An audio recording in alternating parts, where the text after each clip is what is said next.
Santos Escobar comes out. He's limping with the leg wrapped, and Theory attacks him from behind and then apologizes that you won't get to see him defend the title because Santos is too weak. Pierce comes out and announces that Rey will be the replacement since Santos can't go.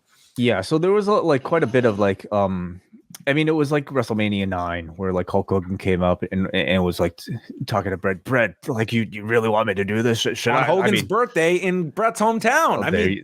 Writes itself. That's exactly what they were going for, sure. But it was one of those like, hey, do you want me to do this? And even though like Brett's probably like, no, not really. I don't want you to. And they're like, okay, you want me to do it? I'm going to do it. Sure, but if you're going to lie about this photo shoot happening. But anyway, yeah. So Santos was like looking hesitant before letting Rey do it, and then ultimately he said, "Yes, okay." Like all these people are cheering. How could I say no? I like this. This coming weekend, we're going to have plenty on the cafe on Saturday. 2 shows coming your way.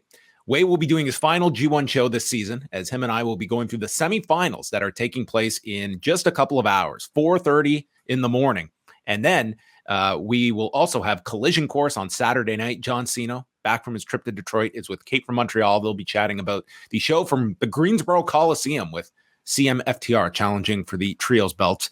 Sunday, I will be with WH Park and Karen Peterson going through the finals of the G1. So you can look forward to that. We will do a whole rundown of the tournament, the big matches that stood out, what worked, what didn't work this year in the G1.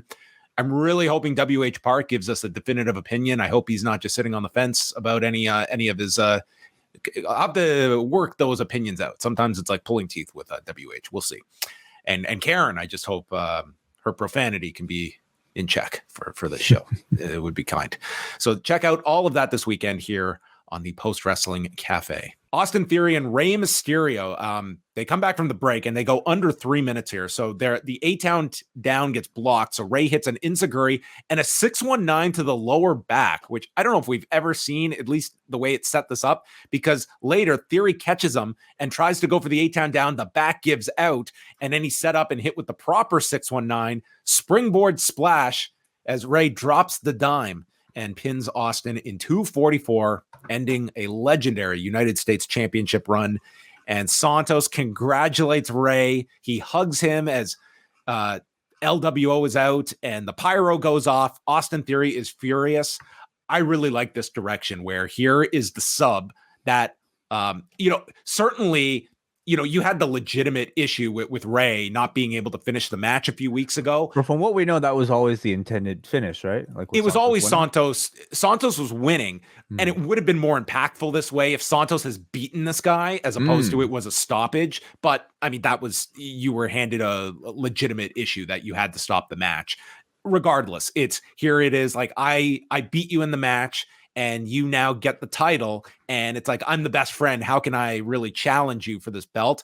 I really like this direction as like a slow burn between Rey and Santos Escobar. Very much so. And I think this scene right here with Santos, like looking like he was actually crying here. Oh, he was getting emotional. Yeah. Yeah.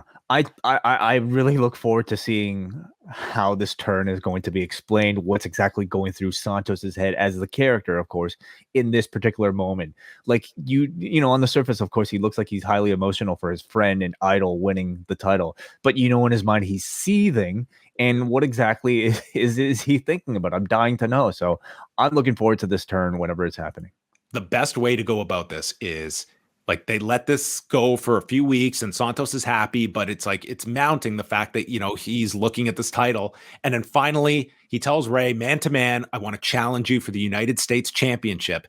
And it doesn't make Rey look like a coward, but his response is, I lost my son and I'm not doing this again. I can't fight you.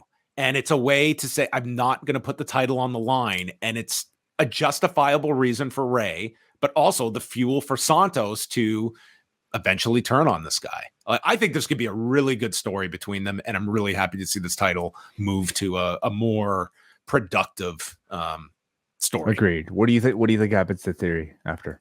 I don't know.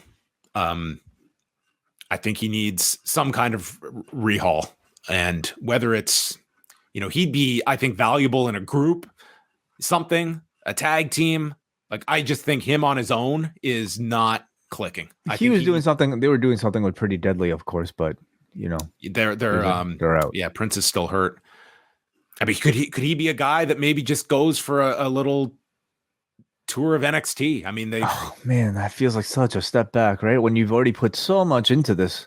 Dude, this is a step back. I mean, it's just like, look at this guy. He got nothing out of the Cena program. He got like this title run. Did this do a whole lot for him? Like, he's gotten away from like the goofy comedy stuff. They've eliminated that. Yeah, I think the Money in the Bank thing, I think it hurt him. But for all these factors, he has not risen to the level that he has broken through. Like he has been given opportunities, and he's been in some tough spots. He's also been some very advantageous spots, and he has not broken through. He's young enough that I don't think you're writing this guy off, but he needs something. He needs to somewhat go off to the side and retool, and you go back to a singles push maybe a year down the road. He needs to find something. He needs to say deuces ooses and leave the WWE. Perhaps that's what he'll contemplate.